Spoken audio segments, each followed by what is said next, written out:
Welcome to Adoption Now, the podcast that brings real, powerful stories of adoption to life.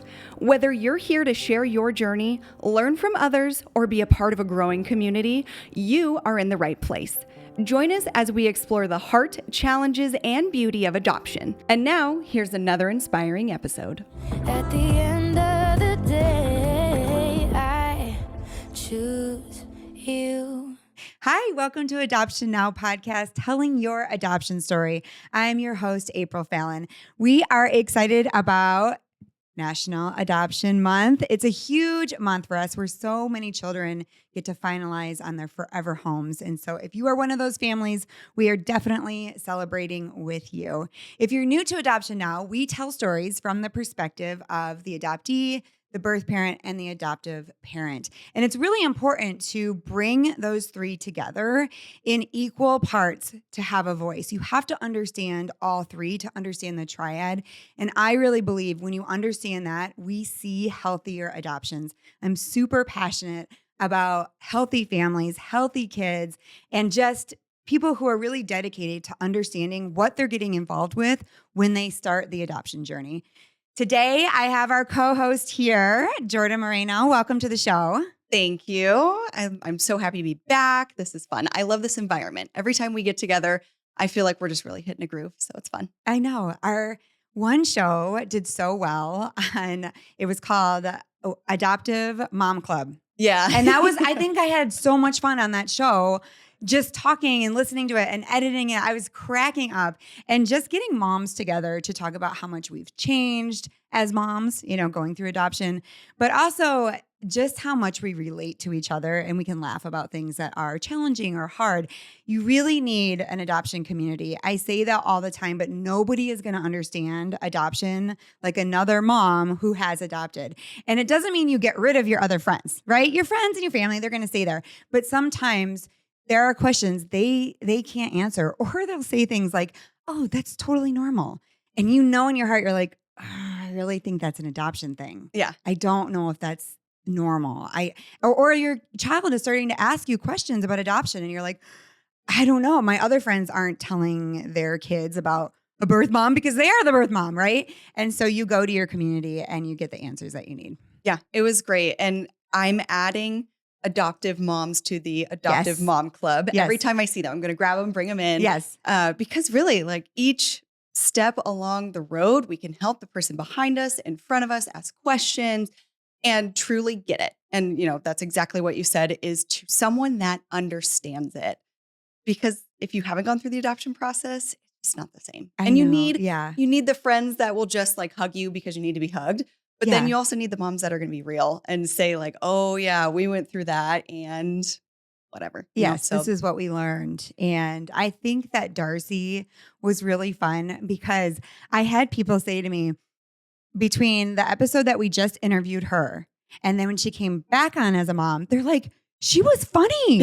Yeah. Oh my gosh. Like there's a side to her that's super professional, but then she got a chance to just be a mom and talk about mom things. And I feel like that's really fun. I love that because people sometimes say, oh, you're so serious on the show or, you're professional. And I did come from broadcasting. So I have this like way that I kind of go into and I don't like love that necessarily, but it was a chance to be just a mom. And that's what I love about bringing you on the show too, is that we get to talk about real things, but be really honest about, the things that we're like, oh, I wish I could have done that better. Yeah. It's just an insider. You're just like listening in, a fly on the wall of chats. Two people just talking. chats between two moms. Yeah.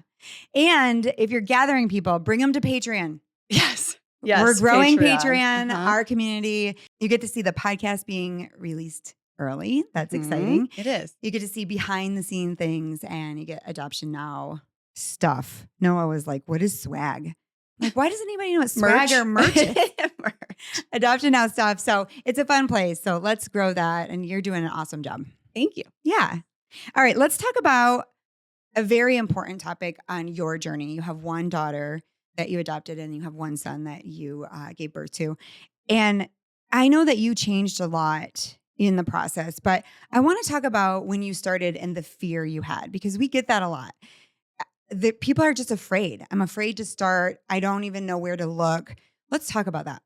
Oh, I asked Jose about this too, because we both had kind of our own individual fears and we have a laundry list. So Oh, if you're ready for a I'm laundry ready for list of it. fears, because I think it's something that a lot of people can relate to, Mhm. especially those that you're just starting. And truly that was fear number one is where do I start? Mhm. There are so many options and not knowing. I'm heavily involved in the nonprofit space in Phoenix. So that was the first place that I went was I started looking up foster care. And I sat in on a foster care info session with one of my nonprofit partners. And about 10 minutes in, I was like, I nope, can't. this isn't, this is not what I thought I Uh-huh. was going to get into. And then kind of started back at square one. Do you remember where you started? Where you looked for Yeah. information? I mean, very similar to that. I thought I was going to go overseas. So we were looking at right next to Russia. And I don't know why, but I was like, I mean, it wasn't like, oh my gosh, like I had a dream about this place. I just thought, okay, we're going to go overseas. And I started calling agencies and I didn't realize that so many agencies had different rules. Like you had to be married 2 years or you had to be a certain age. And I was so scared because I recognized this is huge. This is going to be a lot of work. I don't know if I fit the qualifications and it's going to be so expensive. And we had no money. So I was like, this is not going to happen. That was Jose's biggest fear. When Mm. I asked him, he said that was his biggest fear was the financial implications. Because the timing for us, we had purchased a home 2 months before matching with Mila. So Oh my between gosh. the down payment on the house and, the adoption process and those fees, it's scary. It's very scary Mhm. and very real to see your bank account on one side and your bank account on the other side. Yes. And it's something that there are resources, for those that aren't able to pay up front and there's Yes. grants and there's so many resources available that I wish more parents knew about because I think that that is holding a lot of families back too. It's just that financial implication from the very beginning. Because you think about how much you have to pay to adopt a baby, and then you have to pay for the baby. Like you have to raise the baby. Right. You have And to then have there's money. diapers and Yes, formula yes. and daycare and yeah. And all the things. And it can be so overwhelming. So that was my number one fear. And something that was stopping me is Noah, I don't think we have the money for it. I really don't. And what does that mean? Does that mean we're not going to do this? I mean, that had not crossed my mind. I just want to tell you, when I lived in Africa, I worked in orphanages. So many babies. I mean, babies, right? Under a year, just born. We had crib after crib just lined up of babies. And to adopt, it cost barely anything. The biggest expense was putting an ad in the paper to try to find the birth family. That was the biggest expense. So jumping into the world here, oh my gosh. I was like, what? How can it be? How can they charge this much? And I think people say that a lot. How can they do that? Doesn't seem right. Right. When there's so many children that need Mhm. homes and you almost just get to a place where you're like, oh, I need to pay you too. Oh, okay. Right. Oh, you needed Right. money too. Okay. Let me know how Right. much. That invoice, the second the baby's born, you get an Right. invoice that's just very inhumane. It's not a transactional Mhm. experience. And there's so much emotion in the experience that when you start having these transactional handshake type things, it feels yucky. It feels like it shouldn't be that way. It Because does shouldn't. kind of kill that joy. I will say that having to hand over thousands of dollars. Tens And of thousands yes, of dollars. yes, depending on the agency and how much they make you put down up front. Oh, you're like, oh gosh, like that is hurting my heart. But I'm still excited. And you're holding on to the hope that you're going to get matched. And you go up and down. We talk about that a lot, is the roller coaster. I don't know. We had a guest on Mackenzie and she said the roller coaster just went down. But I felt like it kind of went up and down and up and down for us. Yeah. I So- mean, I'm sweating just talking Yeah, about it I know. again. Me I'm too. starting Me to too. get a little Let's go hot. on. Yes. Go on Anyway, past that. my next So, fear. next yeah, fear. is ensuring that adoption is normalized in our household Hmm. and how we were going to talk to Avery about that, my older son. And I will say that the complexities of adoption matched with the complexities of motherhood. I'm grateful that I was already a mom. I had already come into motherhood biologically before going through the adoption process because I think the complexities of both would have been so overwhelming for me. Mhm.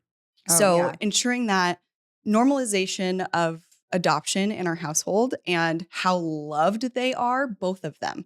That balance of ensuring both of them are loved And how do we talk about it? And luckily, we've talked about adoption with Avery from the very beginning, Mhm. that now it's so normal for him that he knows they are equally loved. He knows the only difference is whose tummy they came out of. He asked Mhm. me one day Mom, did you grow me in your tummy? I was like, yes, I did. And he's like, you didn't grow Mila. I was like, no, you're right. I didn't Aw. grow Mila in my tummy.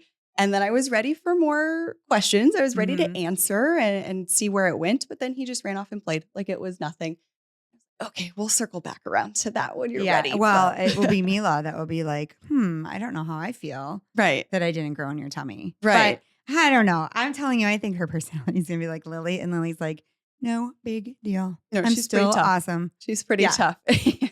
It doesn't really bother her because Lily looks for ways to connect with me. And I'm just telling you, just a side note, really quick. I think she's going to be an esthetician Lily? because she's so into skincare that we go into Sephora. I know all the little girls right now are doing that because YouTube is like pushing that, but she's actually really good at it. Every product that she has told me, Mom, you got to try this. I'm like, okay. And my skin is getting better. Your I'm skin like, looks Lily. good. And so we have this like connection. I think that that's really important for kids. It's like, I might not have been in your stomach, but do I still connect to my mom? Mhm. And making sure that as a mom, you're making a point to go, hey, you weren't in my tummy, but we still have this special relationship that, I don't necessarily have with Avery. You won't have the Oh, same yeah. things, right? Avery's probably not going to like do your makeup. No. But you have this special thing with her. And I think that that's what kids need is to know that there's a special connection, whether it's biological or not. And it's harder with some kids. It's harder to find that. But as parents, we can't give that up so that they feel like, oh my gosh, like I don't have a connection and I wasn't in her tummy and I wasn't, and then they go down the spiral. We got to stop that and do whatever we can. Even if it means you're doing stuff you don't necessarily want to do. Like I take AJ bowling, not my favorite thing, but like he loves it. And we actually really get into it, so we find ways to connect. And I just want to say that if any of you have a fear, like I don't know how this adopted child will feel because I have other biological children, let me just tell you that you will find a way to connect. So let me just get rid of that fear. I would second that wholeheartedly because Mila and I had a connection right away. And we call her my Velcro baby. Like I'll set her down and walk away and she cries like I am never coming back. So like Aw. she really loves being around me. She Mhm. lights up when she sees me and I light up when I see her. We had that connection immediately. And I think those 3 weeks in the NICU really allowed us that Yeah. quiet space it was just us and the dim lights and of course all of the beeping, but it was just us to bond. And that was really important time for us. And I would wholeheartedly agree with you that you will connect. And it's such a special connection Mhm. that like, look at what we did. This is something that like, this is how much we love you. And this is how loved you are Mhm. both by your biological parents and by us that here you are. And like, look at all of this and look at this life and just really talking about it in a way that is super positive because we're all so grateful to have her in our lives. Yeah, I think that that's a normal fear. I remember going into the hospital room because remember, AJ was like a phone call. There's a baby in the hospital. It wasn't even time to think. So I show up. I'm not even a mom yet. And I'm like looking at a baby. That'd be terrifying. I'm thinking I'm going to be a mom in 24 hours.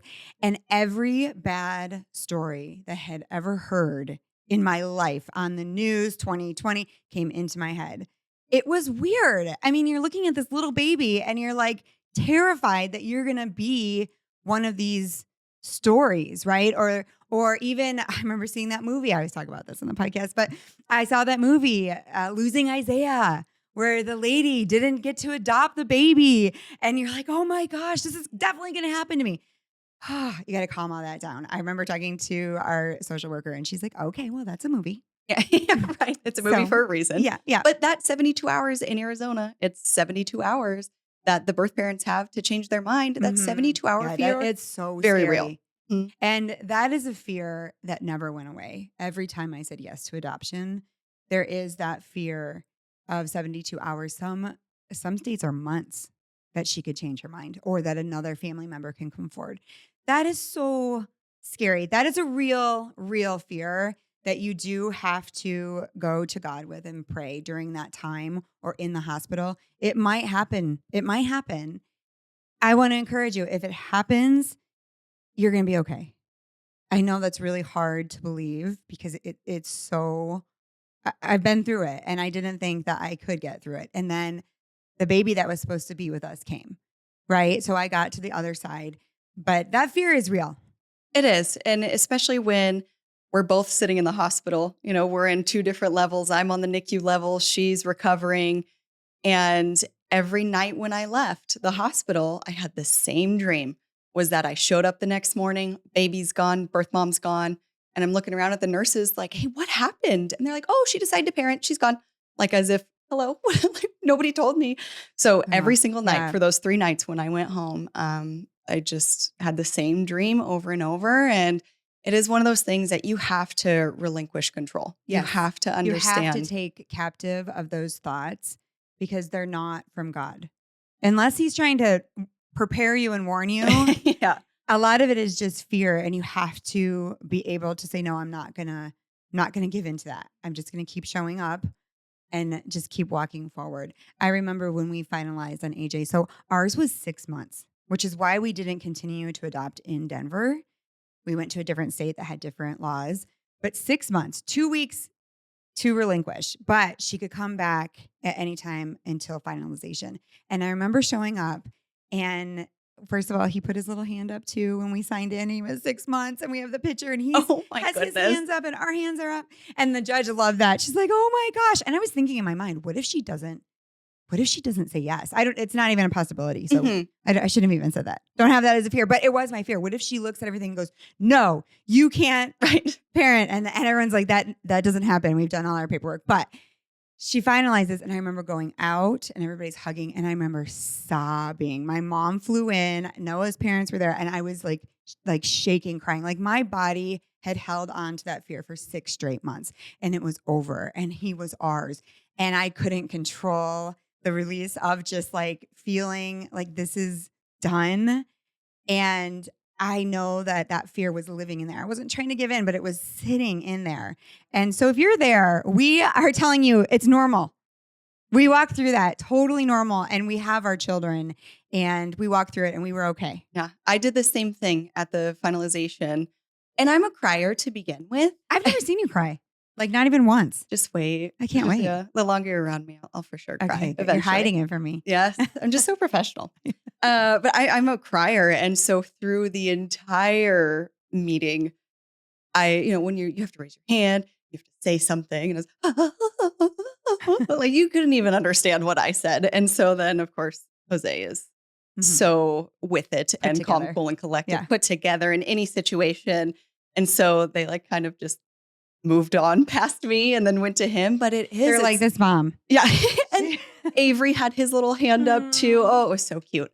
But it is such an emotional release. And so who doesn't cry in that situation? Even everybody that came with us.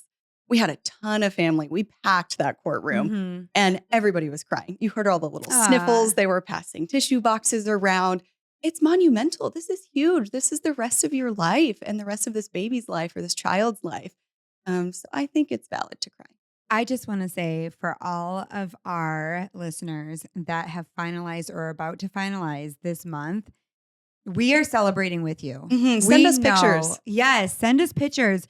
We want to highlight your stories. We know how much work it has taken to get here.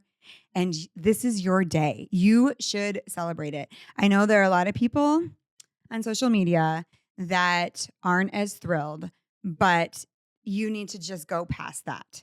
I know that there are people who will say it's not a celebration or it was a terrible day for me. And I just want to say, we are here to celebrate with you. Your child is forever with you. And we know that all these hoops you've had to jump through and all the pain and all of the things is coming to an end for that day because you don't have to wonder if they're your forever child. And the child doesn't have to wonder. It's a great celebration. I love it. It is a moment that should be celebrated. Agreed. And please do. Please send us pictures or write in, send us an email, DM us on social media. Like I would love to relish in those moments with everybody and highlight them. Yeah, agreed. Okay, do you have any more fears? Well, there's so many. This is the whole show on fear. No, I think that pretty much covers it. Yeah. I think that those are the top ones is how do I start? How much money is it going to be? What if birth mom changes her mind or the story turns out to be terrible? Just like, my grandma just told me the story and it's going to be like that. And you have all these fears swirling around. And if that makes you stop, we want to encourage you, keep walking forward because both of us did. We went past all those fears. I did it 4 times. She did it 1 time and our children are beautiful. And I'm so glad that I stuck it out even with the fear, and kept showing up. And that's what's really important. And the money will come. We said that on the last episode, why we were saying no to our 4th adoption because we couldn't afford it. We literally didn't have $25,000 and the money came and it will come. And we do have resources to help you. Let's talk about open adoption. Because we are living in an era right now where open adoption is being taught in almost every agency and almost everybody that's in adoption is teaching on this. And it's worth noting that a lot of agencies require it. Yeah, require it these days. I had an episode that I said every single agency is teaching that. I would probably stand on that. That's how strong the teaching is that they want you to be ready for open adoption. They encourage open adoption. And you really don't have the choice to say, no, I don't really want that. The birth mom has a choice. She can close it. She can make it semi. I mean, she kind of can go anywhere with her requirements. But you need to be ready for that. And I don't think we were. No. And it's so prevalent now that a closed adoption seems strange to me. Right. But in the beginning, it was another fear. Mm-hmm. It was another, I guess I just wasn't educated enough on it. And now I've learned so much that it is so healthy for Mila and for all parties involved. But a closed adoption just sounds wild, and it's so healthy to be able to have Mila's bio parents, just an understanding of where she came from, an understanding of the lives that her bio siblings are living, and an understanding of the way that she came to be and being able to honor her birth parents as part of that. And really all 3 of us being represented, the true triad working together to make sure that Mila lives the best life that she possibly can. I mean, I don't think that you would have fantasized about that. No. Right? Starting off No. or even after you had Avery, you were planning on having more children, but went through secondary infertility. I don't think that you thought, what would be fun? Let's all hang out.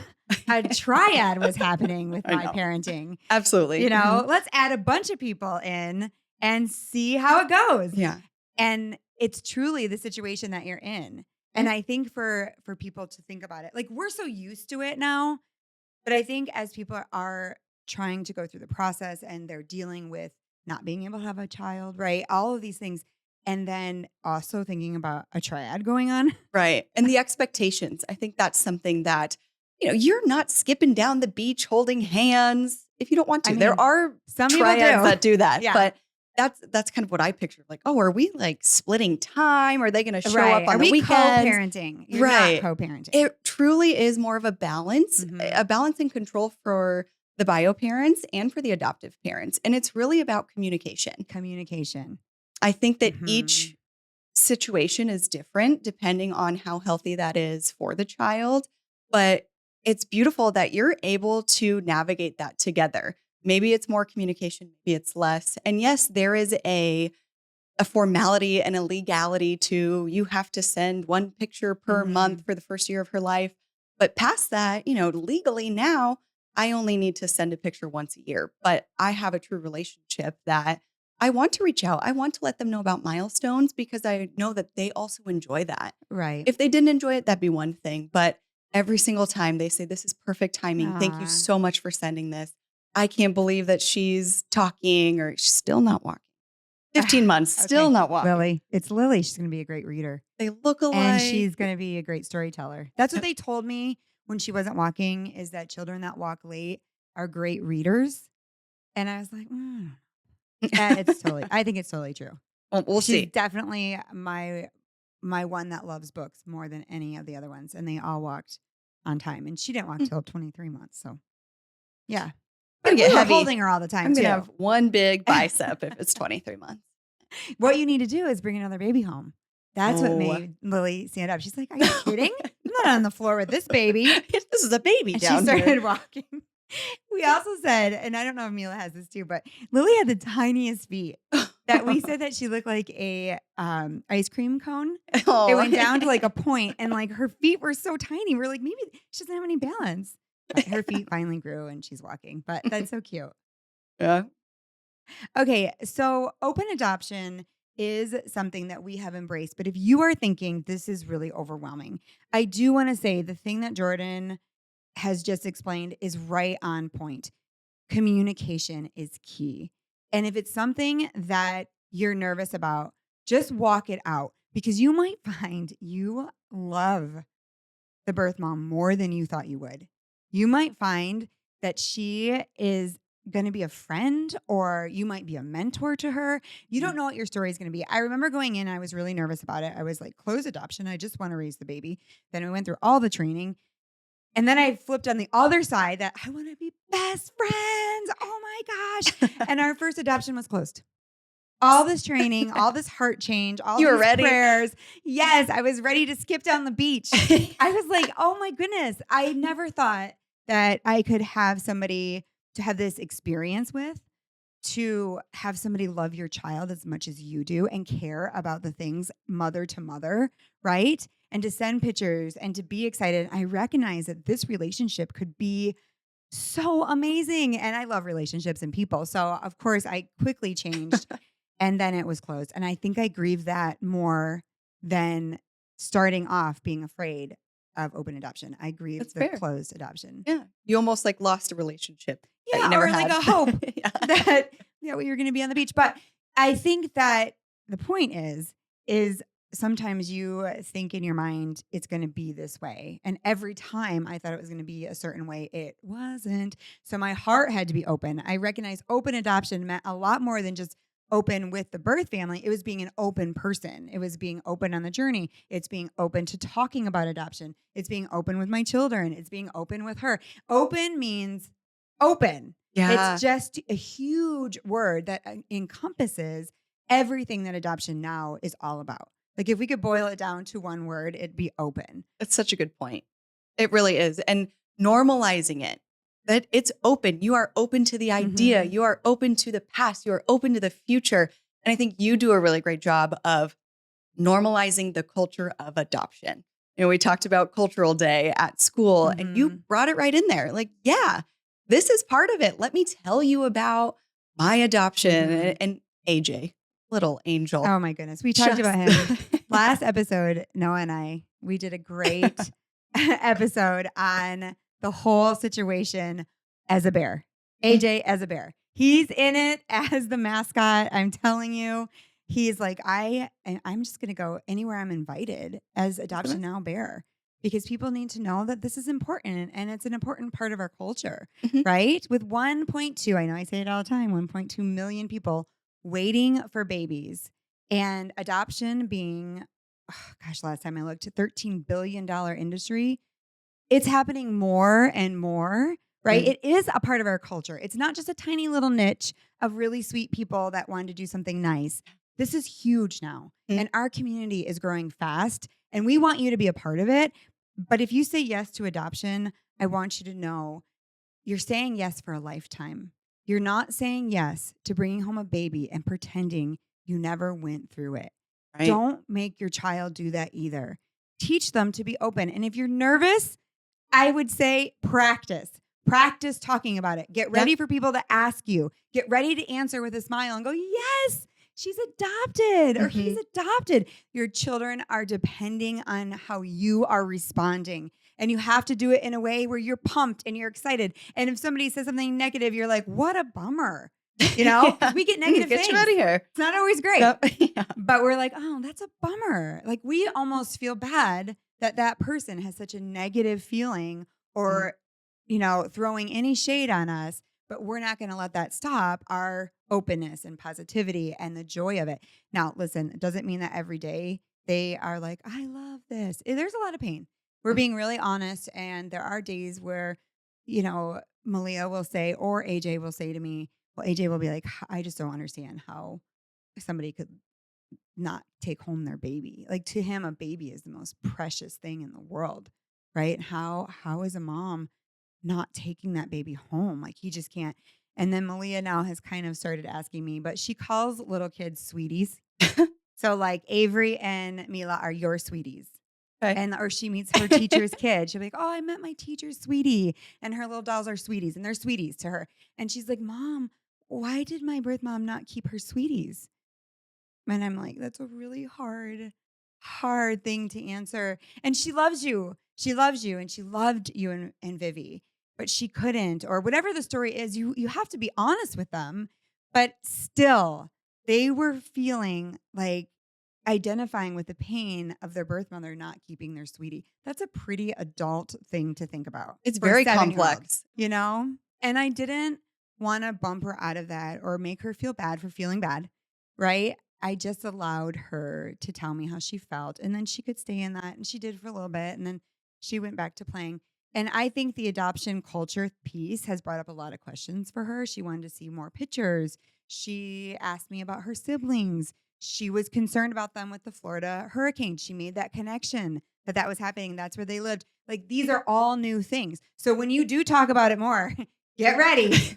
They're going to talk about it more, but you're okay because you have places that you can go with your friends, right? That are in the community. You have Adoption Now. You have these places where you can go, oh gosh, like I can talk to you and be like, she said these things and you're like, oh yeah, like you can probably foresee that's in your future, or Right. these moms that have gone ahead of us that we can talk to. And they're like, you're doing the right thing. Keep it open. Don't cry. Yeah. Let them know that you support these big feelings. And I think that you'll find the more you talk about adoption, Mhm. the more people that have been touched by it, that have experienced it, that are adopted themselves, and you're opening up that space for them. Yes. You're opening up the space and the comfort space for them to talk about it, for them to tell their story, and then to be part of the community and come into this rapidly growing community. It really is. Yes, I agree with that too. The more you talk about it, the more you know. Remember that commercial? You don't remember. You're so young. The more you know, and it had like a star. The more you know. Yeah. Yeah. I don't know. It just came back into my head, like reading Rainbow. Really, woo. I think that you're absolutely right. The more you say things, the more you're comfortable, the more opportunity you open up to, you get used to it. And you're able to really have things down, right? Where if somebody says, tell me about this, you're like, yes, I would love to educate you. And you Yeah. become a leader in your community because you get to share things that people have never heard before, concepts that they have never heard. That is the most exciting thing about this job, is that we're talking about it. And then not only is it what we do, we live it. We go home, Jordan, and we live it. We're moms that help the community, but we also are applying it. And I think that that is a really life-giving thing as a job, and with this podcast. It makes me really excited and proud of what we're doing. Yes, it's so special. And I just find myself being more and more excited about adoption the more that I'm involved in the community and the more that I talk about it. My husband and I both, like on social media, like, yes, it's National Adoption Day, it's National Adoption Month, Mhm. and like really hyping that up because it is something that we're the leaders in our community. Mhm. Because prior to us, we didn't really have friends or family that were adopted or went through the adoption process, or even, generations before didn't even talk about infertility and fertility struggles. Right. So we get to be those leaders, and that's really exciting. Okay, before we end the show, let's talk about what not to do when you meet a birth mom, because this is a hot topic. People ask me all the time, what do I say? What do I do? How do I approach her? And you have advice, I have advice, but I'd love to hear. You were nervous when you met the birth Yes, mom. I was nervous when we met the first time in the hospital. So we were in Denver. I had to fly in. Mila was born in Tucson. And luckily, I didn't have any other option because I was texting. I was looking down in the hospital, texting the agency, hey, I'm here. Push the elevator button, look up. The elevator doors open, and Mila's birth parents are there. I'm like, Did you know who Hi. they were? we had FaceTimed for Okay. 20 minutes. So I Okay. recognized them, but I didn't know if they would recognize me. She just had a C-section. So I just stuck my hand out. I was like, hey, hi, I'm Jordan. And immediately they were like, oh, she's so beautiful. You're so lucky. This is going to be so awesome. But I went with birth mom back to her recovery room and we sat and chatted for probably 2 hours before I ever even thought about going to see Mila and going up to the Oh, NICU so to meet great. Yeah. Mila. And that time was precious too. And I think that's the right way to do it. Don't steamroll the mom. Don't Yes. steamroll the bio parents whatsoever. Like sit and be with them. Ask the questions about them. Make sure that she is okay because as exciting of a day as it is for you, this is one of the hardest days of her life. Mm-hmm. And don't steamroll that. You have to acknowledge that and ask her about her because that was a time for us that we actually connected on levels that we had so much in common that you wouldn't know if you just ran right up to the baby and you go, okay, thanks. Right. So you kind of, yeah, thanks for this. See you later. You kind of have to let the birth mom dictate how those few first moments and few first hours go. You have to take her lead. You have to read the Yep. room. What is most healing for her at that time? Yep. Maybe it's holding the baby. Maybe it's not. Maybe it's talking about the pregnancy. Maybe it's not. You really just have to hold the space for her to be able to work through that because you, if all goes according to plan, have a lifetime with this baby. Mhm. She has a matter of moments if she wants them. So So just good. honoring the birth mom. I think that is so true. And now I feel like crying because that is absolutely 100% everything I would have said is steamrolling her and coming in with your agenda or being in control or being in charge. That's not the place for it. And it is a place with the triad where if you really want this to work, every part has to be equal. So there is no leverage with money. There's no leverage with who you are as a person, your job versus their background.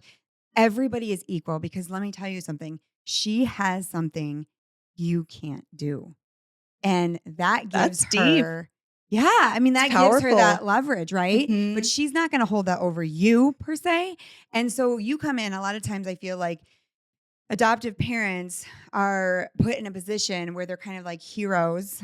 It's changing now and we're trying to change that. But like they're coming in and like they're in charge and like they have all the resources. Well, they don't have all the resources because they don't have the baby, right? So she has something that she's bringing to the table. And then this baby is going to come and bring something amazing to the table. One of the most favorite things that I've heard in this season is we had Jessica on, the birth mom, and she talked about how she went to go to the clinic for an abortion and she just couldn't do it. And she said, I was thinking, maybe I have the president. Maybe I'm carrying the president. That's so maybe I'm true. carrying somebody who can do something amazing medically. What if I abort this life, this person that could change the world? Wow. Amazing. Talk about powerful. You know, like these little people are amazing. We shouldn't feel bad for adoptees. We should empower them. Their story is amazing. Their mom chose life. It is just like this thing that's bigger than us if we can do it right. And the way that you said it was absolutely perfect is that everybody comes down to a level playing field and you meet her and you're normal and she's nervous too. Just to let you know, she's just as nervous as you are. And you're not putting on a facade. You're not trying to be something that you're not. You're just bringing yourself and you're hoping for a match, right? And as you are talking, you're talking to her about her. You're talking about who she is. That's why she chose you. She believes that you have something to give her child that she could not or that she did not have. And so just be you. I like something else that Jessica said. She said when she looked at the profile book, it wasn't a picture, it was the feeling she got. So Perfect. there is something in your family that gives her the feeling that she wants for her child. So you don't have to go with any specific outfit. You don't have to, you just don't. You just be you. And I love that you said that you let them talk because with Lily's parents, that was life-changing. I flew out there to meet them and I was taking them to a doctor's appointment. Like, okay, that's a lot when you just meet somebody. Like, hey, jump in my car. We're going to drive to the doctor's appointment. But this is what was set up. Everybody agreed to it. I just was very nervous about it. Huh. And she said, can you take me to Dunkin' Donuts? And I was like, okay. Are you going to get coffee though? Should we be having coffee? Like those things are going through your mind. But as we sat in Dunkin' Donuts, she told me her whole life story. He told me his whole life story. And I was engaged. I forgot what we were doing. I forgot that I Yeah. was there for the baby. I was there for them. I recognized God put me here. This is a much bigger story than what I thought I was involved with. Oh my goodness, tell me more. Tell me. And I don't know that anyone had given them a chance to tell their story or why they were in the position that they were in and what they had hoped for and the brokenness of losing another child that they had before Lily and why they chose a job. I mean, the whole thing was so amazing. But if I had gone in there and been like, get in my car, no, Starbucks, we're going to the, you know what I mean? Like, we'll get it. And my agenda, then I would have missed that whole thing. And that changed me for all birth families is this is much bigger than the baby. It really is. And the more time that and space that you hold for them, you will find that you have more in common than you ever thought Mhm. possible. And my story that my husband played youth sports with Mila's bio dad, and they grew up in the same neighborhood. And we would have never found that out if we just steamrolled them. Hey, thanks for the baby. Off we go. Mhm. We sat with them. And Jose said that one of his most cherished moments throughout this process was being able to look Milo's bio dad in the eye and say, thank you. This was an absolutely selfless act. And like, please know that I'm going to take great care of this girl and you will be so proud of us. And you'll be so proud of the girl that she is. And having that opportunity to, he said, man to man, just say thank you. Mm. And that's really something that is so important too. The dad side of this and the Yes. We male need to have perspective. Jose on. He'd be great. And Noah, we need to do like the four of us talking Mhm. because I want to piggyback on that. If you are a dad and you are waiting right now to be matched, or maybe you are matched and you think that you don't play a role, that is absolutely untrue. I will tell you, she probably picked your family because of you and your wife and your role. She wanted a dad and a mom that looked like you. She wanted both of you The together. family dynamic. Yes. And as Jose said, that he was able to just say to the birth dad, hey, dad to dad. That was probably so important to that birth dad. And I will say that with the girl's mom, she's actually closer to Noah. Like after I had this amazing moment with Lily's bio parents, I'm like, I'm great. And then we show up and I'm like so excited to meet, next birth mom. And she only talked to Noah and she only cared about where Noah was from. And they're like best friends. And I'm like, what? You two are going to be on the beach? Talking? Wait a second. Holding hands and running. Again, my whole plan completely changed. His role was pivotal. I don't think we'd have the two girls if he didn't step up and take care of her, if he didn't show up, if he didn't go, oh my gosh, it's on me. Like the role is on me. It's me that's stepping up to the plate. And without him showing up and doing that, it would be a different story. I know that. And so I want to encourage you, don't just let your wife do everything or think, well, this is her thing or this is women. I mean, they will let you know, but you being there, you just being involved is so important to this dynamic. So I thank you for bringing that up. We need Jose to come on and talk about what he experienced in the whole process as well. Right. And it just became so deep for him, because real, both of them, they got tears in both of their eyes, both of the dads. And just that dad to dad moment is really powerful. And now Jose's a girl dad. And so that brings a whole nother level of a softness to him. Oh my gosh. He kissed that baby every 5 seconds. He was holding Mila and talking to us and kissing her and talking to another and then kissing her. I'm like, oh my gosh. He's constantly doting on her, so bouncing. Do you need sweet. anything? I think she needs a snack. She's tired. Oh, it was so sweet. I think the time of thinking that dad's roles are just to go work and we handle is totally over. Because dads that are involved, that are changing diapers, that are caring for a birth mom or birth dad, it's really important. And we're seeing that more and more. And I love that. And so if you're sitting on the fence, I don't know, you're important. You're important into this process and you have to be in it to win it too. That's a whole other podcast. Oh my gosh, we got to end. We've been going on and on, but I hope that this podcast was helpful for you. If you're dealing with fears, if you're wondering about open adoption, we want to say, if you're nervous about any of the things we talked about, we were there too. We're just on the other side telling you that you can do it and there are resources and we're here for you. And we want to grow this community and you're going to be a part of it. If you're starting out, you're going to be forever in this community with us. And so we want to encourage you and just let you know hey, you have a team behind you. We are there for you every step of the way, at the beginning, at the end, every step of the way. Jordan, thank you so much for being here. Thank you. Hey, guess what? Next episode is all the kids. My kids. What are they going to say? I'm so nervous. Do we have enough microphones? I don't know. We got to talk to the producer. We got to talk to Martin. We're excited about our future and all the things that are happening with Adoption Now. Tell everybody where they can join Patreon. Patreon is patreon.com/adoptionnow, or check out our website. It has all the information, the coaching information, the Patreon information, www.adoptionnowpodcast.com. And then don't forget to follow us on socials at Adoption Now. Awesome. All right, everybody. We'll see you next episode. For nearly a decade, Adoption Now has shared inspiring adoption stories. Now, go behind the scenes, enjoy bonus content, and connect with our adoption community. Join us on Patreon at patreon.com/adoptionnow, or get one-on-one coaching at adoptionnowpodcast.com. If this episode moved you, don't forget to follow us on Instagram, Facebook, X, and TikTok. See you next episode. At the end of the day, I choose you.